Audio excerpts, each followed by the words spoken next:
This is Rugby Merlin and welcome back to the channel. So the most anticipated game of the weekend, it didn't disappoint to be honest, and very exciting game, Ireland versus England.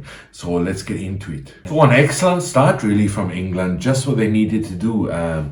They have a lot of possession in the first 5-10 minutes and Ireland keep kicking the ball away. England return it well, and Marcus Smith is trying to open this Irish defence up early. Puts a couple of speculative kicks in.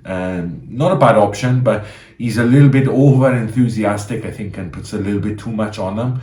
So the opportunity is wasted. But Ireland continue to give the ball back to England, and eventually they do pay the price, and it's Murley that picks up on a grubber that's put through, and it gets an opening try for England, so 7-0 to England. Ireland finally wake up, it seems, and they start to keep the ball in hand, keep it tight, which I like Ireland when they play like that.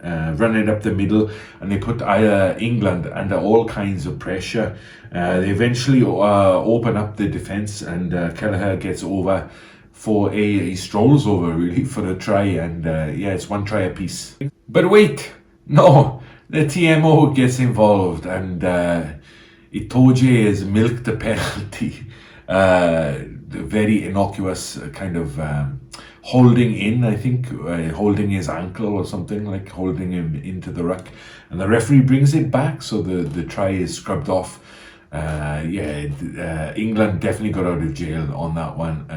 It was back and forth for a while, and Ireland continued to put England under pressure, and finally the referee has enough of England being offside, and he punishes Marcus Smith. So Smith is off for the yellow card for 10 minutes. So now Ireland have a man advantage, so they really need some points on the board now to kind of put turn the pressure into points. Some of the same issues seem to be occurring for Ireland. They just can't kind of make that final pass and get the tries on the board. But then a little bit of magic from the two New Zealand boys, Lowe and Gibson Park, and they're over for a fantastic try, and that's really just what Ireland needed, just to kind of break the duck. And a fantastic finish from Gibson Park, who had a great game. I think he was actually man of the match. So at 5-7, Marcus Smith comes back on, so England didn't do too badly with the man off the pitch, and Smith makes an immediate impact, leading to England getting a penalty, slots in, and it's 5-10 now at half time. So England in the lead. Ireland though looking pretty strong, but they're gonna want to kind of be a little bit more clinical, I think, in the second half. So halftime summary, you've got to say England's defence was very organised, and they were extremely committed, which is impressive to see. They seem to have a bit of more cohesion, and playing for each other. Pendergast at 10. Not sure, I'm still not convinced about him, but he did all right. He's definitely good hands, and good kicking the ball from his hands. I still kind of prefer Crowley's kind of dog. But England weathered the storm of the 10-minute yellow, and the Ireland wings are definitely a threat. Low, as when he's on kind of on form, he's very up for it this match, and I expect to see more from him in the second half.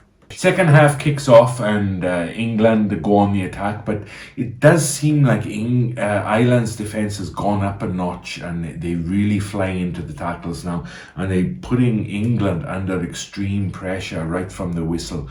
Ireland have definitely raised their game from the first half. Pendergast with the beautiful hands again in midfield. He puts Aki, I wouldn't say put him away in the corner, but he give him an opening, and Aki with an absolutely marvellous finish. One of the best you'll ever see, I think.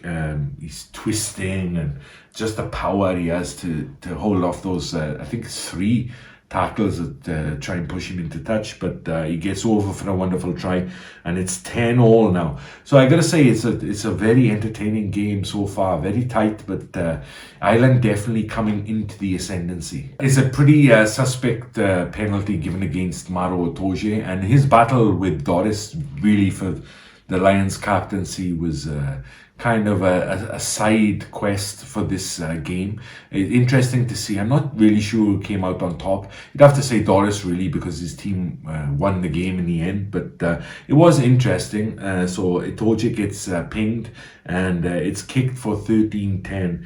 Then Lowe and Gibson Park seem to have the keys to this England defence, and they unlock it, and they put Tadhg Beirne through, and he gets a try to increase Ireland's lead then to 20-10. So Ireland really looking dominant now. So that issue for England, the last 20-30 minutes, keeps coming up, and that's something they're really going to have to address and look into what's causing it.